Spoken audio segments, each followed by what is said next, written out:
এখনো কিছুই করলাম না, তাতেই কাঁপাকাঁপি শুরু করব। যাই হোক, গাড়ি স্টার্ট দাও। তো তোমার বাইক এখানে থাকবে? ওটা আকাশ এসে নিয়ে যাবে, তুমি নামো বাইক থেকে। মিহি নেমে হৃদের পিছে বসে। হৃদ বলল। ধরে বসো যান, না হলে ফেলে দিব। মিহি হৃদকে পেছন থেকে জড়িয়ে ধরল। হৃদ গাড়ি স্টার্ট দিল। মিহির কাছে এই মুহূর্তটা খুব ভালো লাগছে। বৃষ্টিটা হালকা জোরে নামলো। ওরা দুজন একটা চায়ের দোকানে নামলো।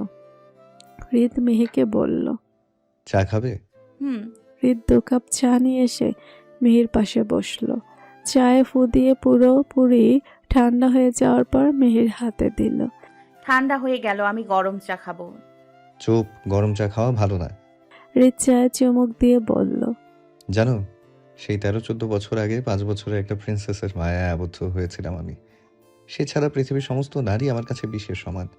আমি যখন তার মায়াবী চোখগুলোর দিকে তাকাতাম, তখন মনে হতো হৃদরায়ণ চৌধুরীর ধ্বংস লুকিয়ে আছে সেই চোখে। আমি আজও বুঝতে পারি না সে আমাকে কেমন দহনে পোড়ায়। মিহি হৃদের কথাই ওর দিকে আর চোখে তাকায়। হৃদ একটা দীর্ঘশ্বাস ছাড়ে। রাতে হৃদ মিহিকে কোলে নিয়ে বাড়িতে ঢুকলো। ড্রয়িং রুমের সোফায় অব্র শুয়ে আছে। মিহিকে কোলে নিয়ে আসতে দেখে অব্র ছুটে গেল। কি হয়েছে টুইঙ্কেলের? দেখি নামা কি হয়েছে? তোর জ্বালায় কি বউরে কোলে নিতে পারবো না? মিহি লাফ দিয়ে কোল থেকে নেমে গেল। অভ্র বলল। ওর কি পা নাই? তাছাড়া তোর শরম করা উচিত। আমি তোর 1 মাসের বড়, তুই আমার সামনে কেমনে ওরে কুলে নিয়ে ড্যাং ড্যাং করে আসিস? হৃদ কিছু না বলে মিহির দিকে এগিয়ে যায়। অভ্রকে দেখিয়ে মিহির গালে একটা চুমু খায়। অভ্র বলল। ঢং দেখলে বাঁচি না। এবার হৃদ বলল। প্রিন্সেস, চুমু দাও। চুমু দিব কোনখানে? হৃদরায়নের মাঝখানে? এই বলে ছেড়ে কেসে দৌড়। অভ্র মিহির কথায় হাসতে হাসতে শেষ। হৃদ তাজ্জব বনে গেল। মিহি এটা কে বলল? হৃদ একটা শয়তানি হাসি দিয়ে উপরে চলে গেল। ঘরে ঢুকে গেল। মিহি আয়না মোছার নাটক করছে। হৃদ মেয়েকে পেছন থেকে জড়িয়ে নিল। ওর গরম নিঃশ্বাস মেয়ের ঘাড়ে পড়ছে। মিহি কিছুটা অস্থির হয়ে উঠল। হৃদ ধীরে ধীরে মেয়েকে নিজের আরও কাছে আনার চেষ্টা করছে, কিন্তু মিহি খুব ছটফট করছে। হৃদ বলল। নড়ো না তো। মিহি হৃদকে ছাড়ানোর চেষ্টা করছে। হৃদ ওকে যেভাবে ওর কাছে টানছে, মনে হচ্ছে মেয়েকে ওর দেহের ভিতর ঢুকিয়ে নেবে। হৃদ এখন নিজের মধ্যে নেই। হৃদ জোরে জোরে শ্বাস নিচ্ছে। মেয়েকে কোলে নিয়ে খাটের উপরে ফেলে দিল। এরপর হৃদ ও মেয়ের গায়ের উপর শুয়ে পড়ল। এমন সময় খাট মট করে ভেঙে গেল। হৃদ গিয়ে বাড়ি খেলো খাটের এক কোনায়। মিহি হৃদকে বলছে। একটা হাতি পড়েছে গায়ের ওপর, নাড়ি ভুড়ি বের হয়ে যাচ্ছে, ওঠো। হৃদ নিজেকে ব্যালেন্স করে মিহির উপর থেকে উঠে গেল। কথা সেটা না, কথা হলো কিছু না করতে খাট ভেঙে গেল কেন? হৃদকে এতই ভারী ওর ওজন খাট নিতে পারলো না। সব থেকে বড় কথা, কালকে সবাই যখন দেখবে খাট ভাঙা, তখন কি ভাববে? ছি ছি ছি। হৃদ বোকা বনে চলে গেছে। থ মেরে দাঁড়িয়ে আছে। মিহি উঠে এসে হৃদকে বলল। মোটা লোক, তোমার জন্য পড়ে গেছি। ব্যথা পেয়েছো? কই ব্যথা পেয়েছো দেখি? এসব বাদ দাও, তার আগে বলো, খাটটা ভেঙে দিলা, এখন কি হবে? সেটাই ভাবছি। অভ্র যে জাউরা, এটা দেখলে আমারে অনেক পচাবে। দাঁড়াও, একটা ব্যবস্থা করছি। কি একটা জ্বালায় পড়লাম। কাজের কাজ তো হলোই না, উল্টো কেস খেলাম। হৃদের অনেক দুঃখ। একদিন সময় করেও দুঃখের কথা মেহিকে বলবে। এরপর হৃদ খাটের একটা ব্যবস্থা করার জন্য আকাশকে কল করলো। আকাশ কিছুক্ষণের মধ্যে এসে দেখে ঘরের নাজেহাল অবস্থা। সাথে লজ্জাও পেল বেশ হৃদ। ওকে লজ্জা পেতে দেখে বলল। একটা থাপ্পড় দেবো, হুদাই লজ্জা পাচ্ছ? আমি লাফ দিয়ে খাটে শুয়েছি, আরে খাটটা ঠাস করে ভেঙে গেছে, এটা ছাড়া কিছুই না। আরে বস, কি যে কন, আমি তো ওসব মাথাতেও আনি নাই। হৃদ ভুরুকুচকে জিজ্ঞেস করলো। কোন সবের কথা বলছো?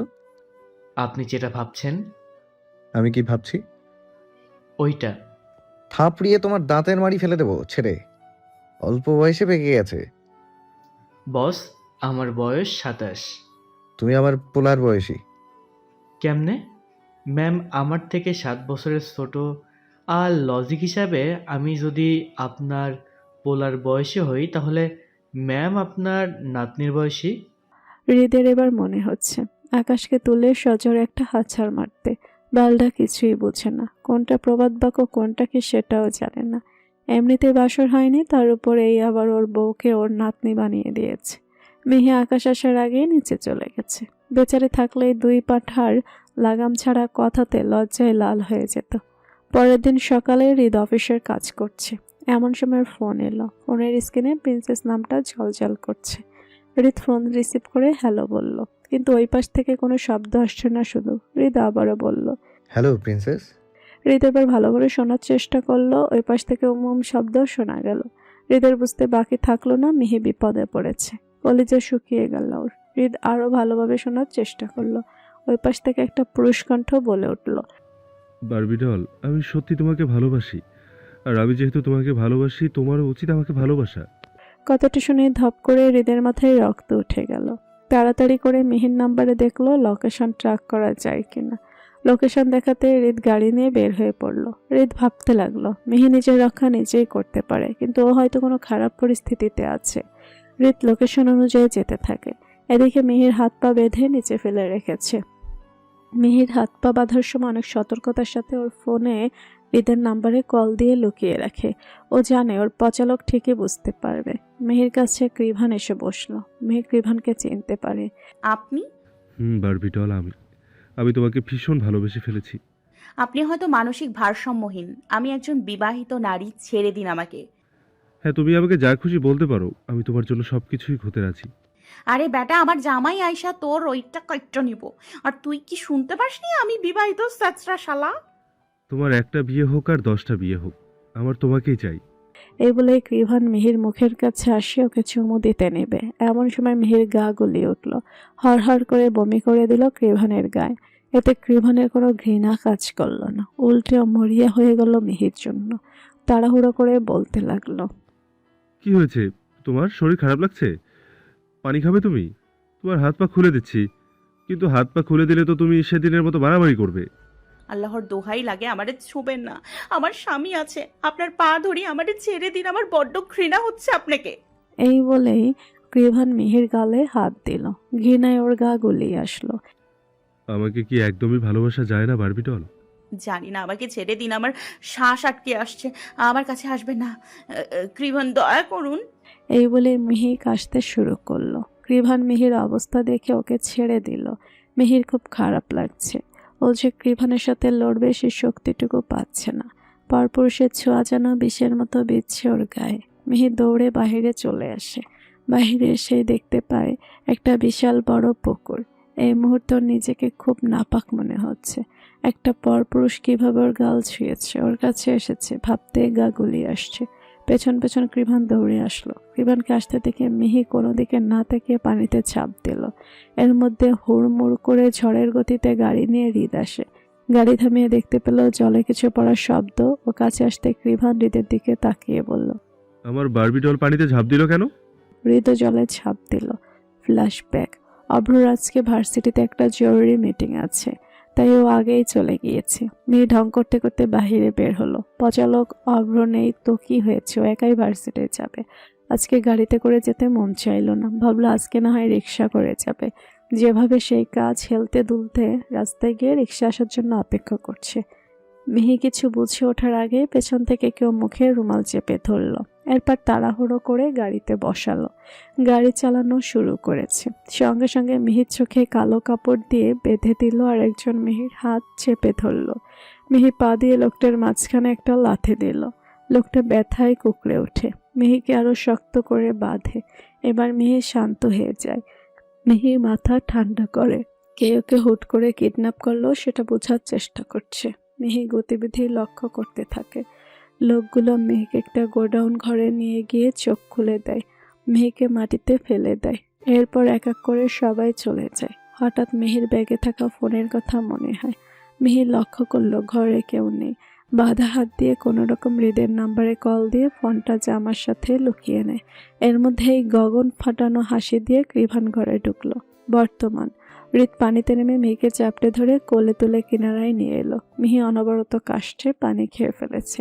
শরীর কাঁপছে, শ্বাস নিতে মতো ঠিক পারছে না। হৃদ মিহির মাথায় হাত বোলাতে থাকলো। চোখ দিয়ে অজান্তেই পানি ঝরে পড়ছে। এই অবস্থায় মিহিকে দেখে বুকটা ফেটে যাচ্ছে।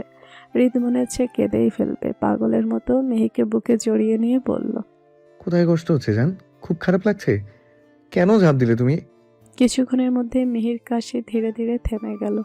এখনও জোরে জোরে শ্বাস নিচ্ছে। হঠাৎ কাঁপা কাঁপা আঙুল তুলে কৃভানের দিকে ইশারা করলো। এতক্ষণ চুপচাপ দাঁড়িয়ে থাকা কৃভান দৌড়ে এসে মিহির পাশে বসে পড়ল। বারবিডল, তুমি আমাকে ডাকছো? আমি তো তোমার কাছে আছি, বলো কি হয়েছে? হৃদ কৃভানকে দেখে রাগে চোখ লাল হয়ে গেল। এতক্ষণ মিহিকে সামলাতে গিয়ে ঠিকভাবে খেয়াল করেনি কৃভানকে। অন্যদিকে কৃভান অস্থির হয়ে পাগলের মতো কথা বলে যাচ্ছে। বারবিডল, আমি আমি তোমার সব কথা শুনবো। তুমি শুধু আমাকে ভালোবাসবে, বলো ভালোবাসবে, নাকি ওর মতো আমাকে ছেড়ে চলে যাবে? আমাকে ভালোবাসবে না বারবিডল? শুধু আমারই হবে, একবার বলো প্লিজ। বলে সে মিহির দিকে হাত বাড়িয়ে দিল। ঠিক তখনই মিহির চিৎকার দিয়ে কান্না করে ওঠে। দয়া করে আমাকে স্পর্শ করবেন না, দূরে থাকুন, আপনি দূরে থাকুন। ওকে বলো পচা লোক আমাকে স্পর্শ যেন না করে। ভয়ে অসহায়তায় পুরো শরীর শক্ত হয়ে গেছে, চোখে আতঙ্ক। পচা লোক, ওই লোকটা আমাকে বাজেভাবে ছুঁয়েছে, আমার খুব কাছে এসেছে, ঘৃণা পাচ্ছে খুব। কাঁদতে কাঁদতে হৃদের দিকে তাকিয়ে আরো জোরে চিৎকার। আমি সহ্য করতে পারিনি ওর ছোঁয়া। ওর ছোঁয়া বিষের মতো বিঁধছে আমার শরীরে। ও আমাকে এত নোংরা ভাবে কেন ছুলো? এই কথা শোনা মাত্র হৃদ আর নিজেকে ধরে রাখতে পারল না, ঝাঁপিয়ে পড়ল কৃভানের উপর। শুয়োরের বাচ্চা, তুই আমার কলিজায় হাত দিয়েছিস, এবার তোর কলিজা কেটে আমি কুকুরকে খাওয়াবো। একটার পর একটা ঘুষি পড়তে থাকলো। একপাশে মিহি জড়সড় হয়ে বসে আছে, নিজের মতো করে বিড়বিড় করে কিছু একটা বলছে, আর মাটিতে পড়ে থেকেও কৃভান পাগলের মতো হাসছে। আমার বারবিডল আমাকে ভালোবাসবে, আমি জানি। ও আমাকে ভালোবাসে, তোকে না। এই বলে কৃভান হৃদকে মারতে লাগে। হৃদ একের পর এক পাঞ্চ মারছে কৃভানের মুখে। এক পর্যায়ে কৃভানের শরীর ঢলে পড়লো মাটিতে, ও সেন্সলেস হয়ে গেল। হৃদ সঙ্গে সঙ্গে ফিরে এসে মিহিকে জড়িয়ে ধরলো, পুরো মুখে কপালে গালে একের পর এক চুমু এঁকে দিচ্ছে। আমি আছি প্রিন্সেস, আমি আছি, কিচ্ছু হয়নি। কেউ স্পর্শ করেনি তোমাকে। ভুলে যাও ওই কুত্তার বাচ্চার স্পর্শ। আমি ছাড়া তোমাকে কেউ স্পর্শ করবে না। মিহি হৃদকে জড়িয়ে ধরে ফুফিয়ে ফুফিয়ে কান্না করতে করতে বলল। ও আমাকে বাজেভাবে স্পর্শ করার চেষ্টা করেছে। আমার আমার ঘৃণা হচ্ছে, আমি আমি অপবিত্র হয়ে গেছি। এইভাবে বিড়বিড় করতে করতে মিহি হঠাৎ অজ্ঞান হয়ে গেল। হৃদ মিহির ব্যবহারে অবাক হচ্ছে। হৃদ কখনো মিহিকে এত দুর্বলভাবে গড়ে তোলেনি। মিহি এর আগেও গুন্ডাদের সাথে ফাইটিং করেছে, তবে কখনো এতটা প্যানিক করেনি। তাহলে আজ এমন করার কারণ কি? হৃদের মাথা কাজ করছে না। হৃদ ওকে শক্ত করে আগলে ধরল। প্রিন্সেস, কেন এমন করছো? বললাম তো আমি ছাড়া তোমাকে কেউ স্পর্শ করবে না। তোমার পুরো শরীর জুড়ে হৃদ রায়ন চৌধুরীর স্পর্শ। তুমি হৃদের পবিত্র ফুল, অপবিত্র নও তুমি। ঠিক সেই সময় অভ্র এসে হাজির হয়। হৃদ আসার সময় অভ্রকে খবর দিয়েছিল। অভ্র সোজা চলে আসে দুজনের কাছে। টুইঙ্কেল, কি হয়েছিল তোমার? ঠিক আছো তুমি? হৃদ, এভাবে বসে আছিস কেন? টুইঙ্কেল সেন্স হারিয়ে ফেলেছে, তাড়াতাড়ি উঠ, ওকে নিয়ে যেতে হবে। হৃদ সঙ্গে সঙ্গে মেহেকে কোলে তুলে নেয়। অন্যদিকে অভ্র পুলিশের কাছে যায়। কিছুক্ষণের মধ্যে পুলিশ এসে কৃভানকে ধরে নিয়ে যায়। হৃদ মেহেকে শক্ত করে বুকে চেপে ধরে গাড়িতে উঠল। অভ্র পুলিশদের সাথে কোনো রকম কথাবার্তা বলে হৃদের পিছু নিল। হৃদ মেহেকে চাপটে ধরে রেখেছে নিজের বুকের ভেতর। মেহেকে এই অবস্থায় দেখে একদম ভালো লাগছে না। হৃদ মেহেকে এতটা ভেঙে পড়তে দেখেনি কখনো। ও সবসময় মেহেকে স্ট্রং হওয়া শিখিয়েছে। তাহলে ওর প্রিন্সেস একটুতেই কেন ভেঙে পড়লো? কেন? সহ্য হচ্ছে না ওর। মনকে শান্ত করতে হৃদ মেহের কপালে একটা চুমু এঁকে দিল। 20 মিনিটের ভেতর ওরা বাড়ির কাছে চলে আসলো। বাড়ির কাছে আসতে হৃদ মেয়েকে নিয়ে ঘরে নিয়ে গিয়ে খাটের উপর শুয়ে দিল। অভ্র ওদের পেছন পেছন আসছিল, ছুটে এসে রুমে ঢুকলো। সরাসরি ততক্ষণে হৃদ পানি নিয়ে এসে মেহির মুখে ছেটাতে লাগলো। কিছুক্ষণের মধ্যেই মিহি চোখ পিটপিট করে খুলল। অভ্র রেখে বলল, তুই টুইঙ্কেলকে দেখ, আমি ওর জন্য স্যুপ বানিয়ে আনি ওর জন্য। হৃদ মিহির দিকে কটমট করে তাকিয়ে বলল, তোমার এত সাহস? হ্যাঁ, কই থেকে পাও এত সাহস? কোন সাহসে জলে ঝাঁপ দিয়েছো তুমি? মেয়েকে চুপ করে থাকতে দেখে হৃদ এবার চিৎকার করে বলে, আনসমি স্টুপিড, কেন ঝাঁপ দিয়েছো? মরতে চাও? এত কিসের মনশক? ছড়িয়ে তোমার মনশক বের করে দেব। মিহি হু করে কেঁদে উঠল। হৃদ আবারও ধমকে দিয়ে বলে, চুপ, একদম চুপ। হ্যাঁ মেয়ে, কাঁদছো কেন? কেন কাঁদছো? ন্যাকা হচ্ছ দিন দিন। আমি তো এই মিহিকে চিনি না। আমি আমার স্ট্রং প্রিন্সেসকে চিনি। আর একটা কান্নার শব্দ যদি আমার কানে আসে তাহলে? হৃদের শেষের কথা বলতে না দিয়ে মিহি চিৎকার করে বলল, কেন বুঝতে পারছো না তুমি? ওই বাজে লোকটা আমার কত কাছে এসেছে, আমাকে বাজেভাবে স্পর্শ করেছে, অথচ আমি কিছুই করতে পারিনি। আমি কি করতাম?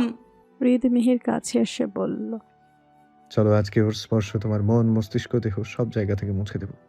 কাছে এসো। হৃদ এই বলে মিহির জামার ফিতা খুলে ফেলল। হঠাৎ কিছু মাথায় আসতে ঘরের দরজাটা লাগিয়ে দিল। এদিকে অভ্র স্যুপ বানিয়ে নিয়ে আসে, কিন্তু এসে দেখে দরজা লাগানো। অভ্র ডেকে বলে, দরজা আটকেলি কেন? দরজা খোল শালা, স্যুপ ঠান্ডা হয়ে যাচ্ছে। ভেতরে জরুরি কাজ হচ্ছে, পরে আসিস। কিসের কাজ? আর কতক্ষণ লাগবে? 5-6 ঘন্টা পর আসবি।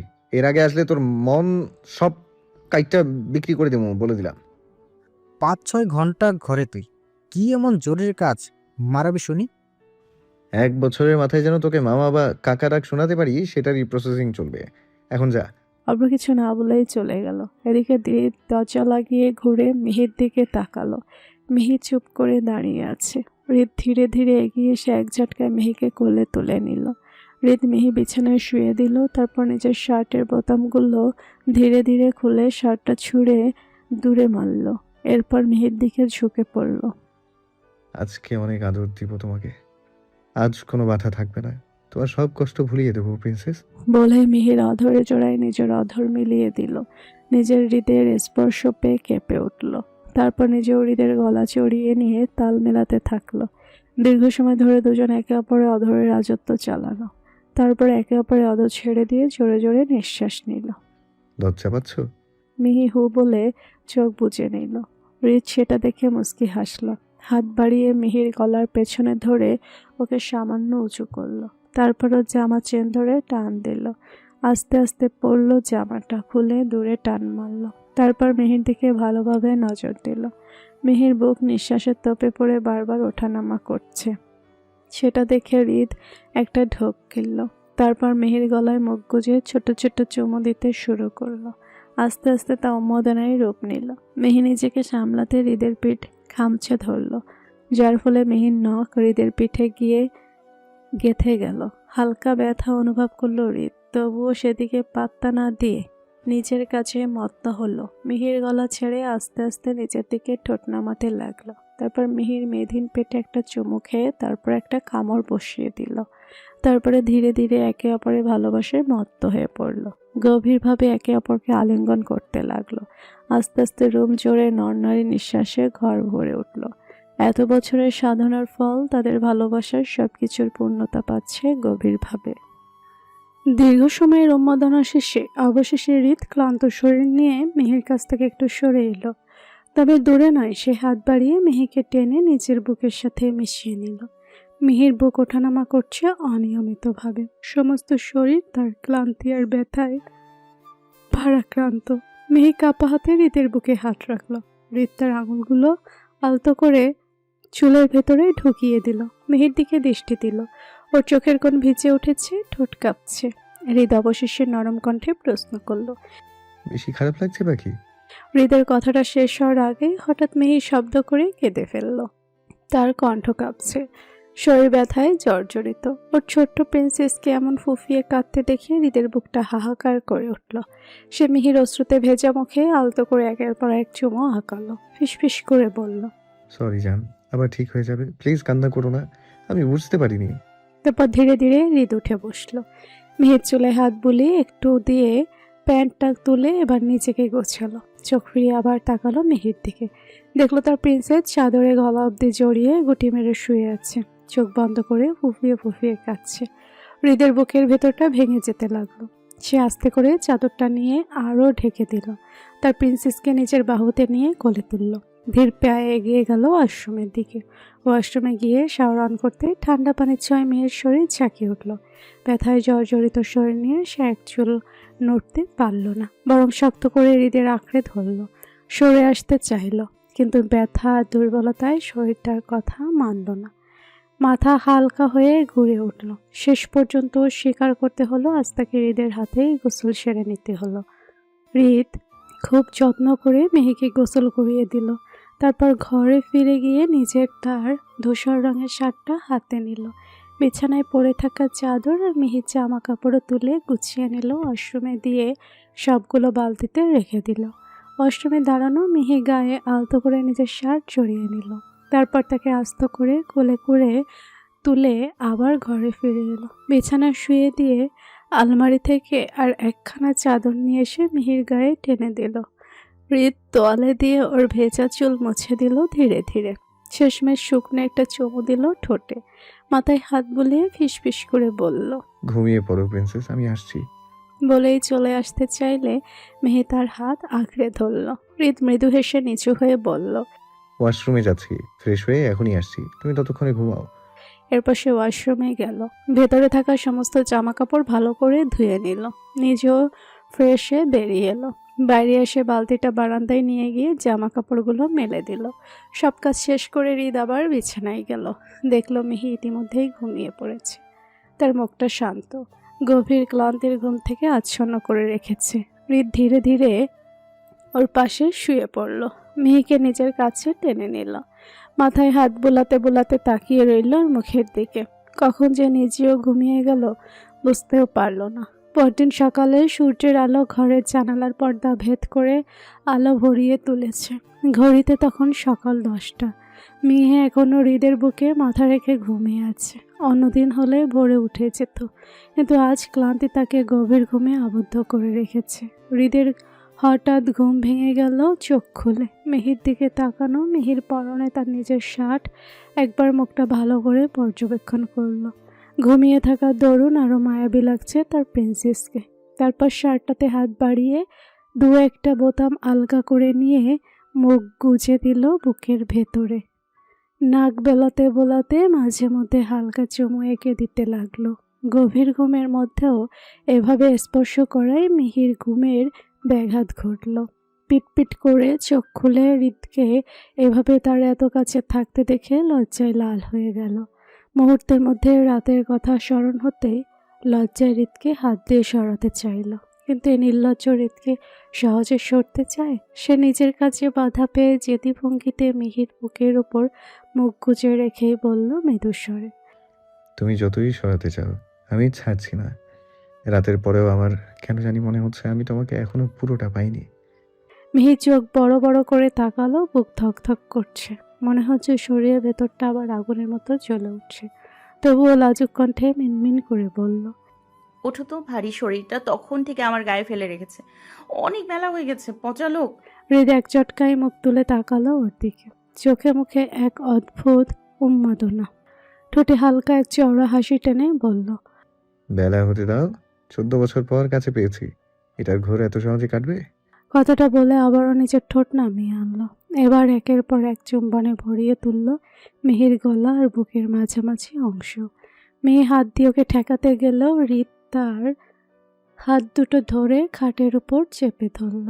তারপর দাঁত বসিয়ে দিল নরম চামড়ায়। আ ব্যথা মিশ্রিত এক গুমড়ে ওঠা শব্দ বেরিয়ে এলো মিহির ঠোঁট থেকে। হৃদ সেই শব্দ শুনে আরো পাগল হয়ে উঠল। দাঁত বসানো জায়গাটাই সঙ্গে সঙ্গে মুছে দিল ভেজা চুম্বনে। যেন ব্যথা আর লজ্জা দুটোই চুষে নিয়ে শুধু আদরে ভরিয়ে দিতে চাইছে। মিহির চোখ ভরে উঠছে অশ্রুতে, কিন্তু সেটা আর পুরোপুরি দুঃখের নয়। তার বুকের ভেতর মিশে আছে ভালোবাসা, আবেগ আর স্বামীর প্রতি অদ্ভুত এক আত্মসমর্পণ। হৃদ গম্ভীর গলা করে বলল, তুমি আমার, পুরোটাই আমার। তোমার সব কিছু আমার, সব কিছু। আমার আদেশ ছাড়া মরার কথা চিন্তা করলেও তোমার কলিজা টেনে ছিঁড়ে ফেলবো। আমাকে রেখে মরার কথা স্বপ্নেও ভাববে না। আমি তোমাকে অনেক ভালোবাসি প্রিন্সেস। তোমার অস্তিত্ব জুড়ে শুধু এবং শুধুমাত্র হৃদরায়ণ চৌধুরীর বিরাজ, আর কারো না। আজীবন তুমি আমার। মিহি আর কিছু বলল না, শুধু চোখ বন্ধ করে মাথা গুজে দিল হৃদের বুকে আর জড়িয়ে ধরল তাকে। ঘর আবারও ভরে উঠল দুজনার নিঃশ্বাসে, একে অপরের দম বন্ধ করা আবেগে। ওরা দুজন ফ্রেশ হয়ে নিল। অপারেশন অজ্জায় নক করল। কিরে, তবে দরকারি কাম হয় নাই? কালকের 5-6 ঘন্টার নাম কইরা সারা রাত সারা দিন রুমের মধ্যে ঢুকে আছিস, এখন বাজে বেলায় 1টা, হুশ আছে? হৃদ দরজা খুলে দিয়ে বলল, এখন স্যুপ খাবে? হৃদ অভ্র দিকে তাকিয়ে বলল। হুম। অভ্র এবার মেয়েকে খেয়াল করলো। চাদর মুড়ি দিয়ে শুয়ে আছে। অভ্র মিহির কাছে গিয়ে বলল, টুইঙ্কেল, শরীর কি বেশি খারাপ? না, বেশি না, একটু। তো মুখ টেকে আছো কেন? ব্ল্যাঙ্কেটের নিচ থেকে বের হও টুইঙ্কেল। এ বলে অভ্র মিহির উপর থেকে চাদর সরিয়ে দিতে যাবে, এমন সময় হৃদ এসে অভ্রর হাত ধরে বলল, ও ব্ল্যাঙ্কেট গায়ে দিয়ে আছে, তাতে কি তোর চুলকাচ্ছে? যা স্যুপ বানিয়ে নিয়ে আয়, আমার পাখি অসুস্থ। তিথি আপু তো আছে। মিহির কথা শুনে অভ্র মুখ ফুলিয়ে চলে গেল। এর মধ্যেই হৃদের কাছে পুলিশের কল আসে। হৃদ ব্যালকনিতে চলে যায়। ওপাশ থেকে একটা পুলিশ বলল, মিস্টার চৌধুরী, আমার ডক্টর ক্রিভানের বিষয়ে তদন্ত করেছি এবং কিছু জিনিস জানতে পেরেছি। আপনি ইমিডিয়েটলি পুলিশ স্টেশনে আসুন। আচ্ছা, যাচ্ছি। এদিকে হৃদ মিহির কাছে এসে ওর কানে কানে বলল, তুমি খেয়ে একটু রেস্ট নিও প্রিন্সেস। কালকে থেকে তোমার উপর অনেক ধকল গেছে। আমি একটু পুলিশ স্টেশনে যাচ্ছি। টাটা। এই বলে হৃদ চলে গেল। এদিকে কৃভানকে রাতে অনেক মারধর করা হয়েছে। এখন ওকে ওর মুখ, কিন্তু ও কিছুতেই মিহির নাম নেওয়া বন্ধ করছে না। হাউমাউ করে যাচ্ছে আর মিহির নাম নিয়ে যাচ্ছে। একসাথে 2 থেকে 3 জন পুলিশ মিলে কৃভানকে শান্ত করতে পারছে না। একজন পুলিশ অফিসার বলল, আরে ভাই, ওই মেয়েটা বিবাহিত। দুনিয়ায় এত মেয়ে থাকতে ওর জন্যই কান্না করতে হবে? ও আমার বারবি ডল। ও আবার আমার কাছে ফিরে এসেছে। একটু না হয় ভালোই বেসেছি, তাই বলে আমাকে এভাবে মারবেন? দেখ ভাই, একে তো তুই অন্যের বউকে কিডন্যাপ করেছিস, তার ওপর মেয়েটাকে হয়তো বাজেভাবে স্পর্শ করেছিস, যার কারণে মেয়েটা সুইসাইড করার চেষ্টা করেছে। এক কথায় তুই ওকে বাধ্য করেছিস, তাহলে তাকে কি ছেড়ে দিব? কৃভান এবার জোরে চিৎকার করে বলল, আমি সত্যি বলছি, আমি ওরে বাজেভাবে স্পর্শ করিনি। ও তো আমার বারবি ডল। ওকে বাজেভাবে ছোঁয়ার কোনো ইচ্ছে ছিল না আমার। আমি জানি না ও কেন এমন করছিল। ও আমাকে কেন এত ঘৃণা করেছিল। আগে তো আমাকে খুব ভালোবাসতো, এখন কেন বাসে না? যাই হোক, ও আমায় ঘৃণা করলেও করুক, আমি ওকে ভালোবাসলেই হবে। পুলিশগুলো এবার ভালোভাবে কৃভানকে বোঝাতে লাগলো, কিন্তু কিছুতেই শুনছে না। নিজের মতো আবল তাবল বকে যাচ্ছে। কৃভান কিছুতেই ওর ভুল স্বীকার করছে না। পুলিশগুলো এবার ওকে ইচ্ছে মতো মারতে থাকে। দীর্ঘ সময় মারধরের পর কৃভান অবশেষে সেন্সলেস হয়ে পড়ে। অবস্থা এতটাই খারাপ হয়েছে, সঙ্গে সঙ্গে তাকে হাসপাতালে নেওয়া হয়। অন্যদিকে হৃদ পুলিশ স্টেশনে এসে কৃভানকে না পেয়ে জানতে পারে তাকে হাসপাতালে পাঠানো হয়েছে। কোনো কথা না বাড়িয়ে সেও সোজা হাসপাতালের দিকে রওনা হয়। হাসপাতালে গিয়ে হৃদ দেখে কৃভানের কেবিনের সামনে 2 জন পুলিশ অফিসারের সঙ্গে ডক্টর কথা বলছেন। ডক্টরের কথা শুনে হৃদ স্তব্ধ হয়ে যায়। বিভিন্ন টেস্টের মাধ্যমে জানা গেছে কৃভান নিয়মিত হাইড্রোজেন ড্রাগ নেয়, আর সেটা আজকাল না, বহু বছর ধরে। হৃদ চুপচাপ দাঁড়িয়ে সব শোনে। পরে অফিসারদের কাছ থেকে ধীরে ধীরে পুরো সত্যিটা জানতে পারে। কৃভানের শৈশব কেটেছে একা একা। বাবা মা দুজনেই তার কার অ্যাক্সিডেন্টে মারা যাওয়ার পর তাকে পাঠিয়ে দেওয়া হয় চাচার বাড়িতে। সেখানে তার চাচার সম্পত্তির ভাগ দিতে হবে বলে ওকে অনেক নির্যাতন, শারীরিক মারধর, মানসিক অত্যাচার, অবহেলা করে। অথচ এত কিছুর ভিতরে কৃভান পড়াশোনায় অসম্ভব ভালো ছিল, কিন্তু মাঝে মাঝে অন্যমনস্ক হয়ে যেত। আচরণে অস্বাভাবিকতা দেখা দিত। এরপর মেডিকেল কলেজে ভর্তি হয়। কৃভান ছিল অনেক শান্ত প্রকৃতির, কারোর সাথে তেমন কথা বলতো না। তাদের ডিপার্টমেন্টের একটা মেয়ে ছিল, নাম স্নিগ্ধা। মেয়েটা অসম্ভব সুন্দর। কৃভানের সাথে ওর খুব ভালো বন্ধুত্ব হয়। এরপর ওরা একসাথে 2 বছর থাকে। আস্তে আস্তে ওদের মধ্যে ভালোবাসার সম্পর্ক তৈরি হয়। কৃভান স্নিগ্ধাতে বারবি ডল বলে ডাকতো। ওরা একে অপরকে অসম্ভব ভালোবাসে। ওরা ঠিক করে বিয়ে করবে। কৃভান স্নিগ্ধাকে নিয়ে বিয়ে শপিং করতে চায়। শপিং শেষে ওরা বাইরে আসে। স্নিগ্ধা কৃভানকে বলে,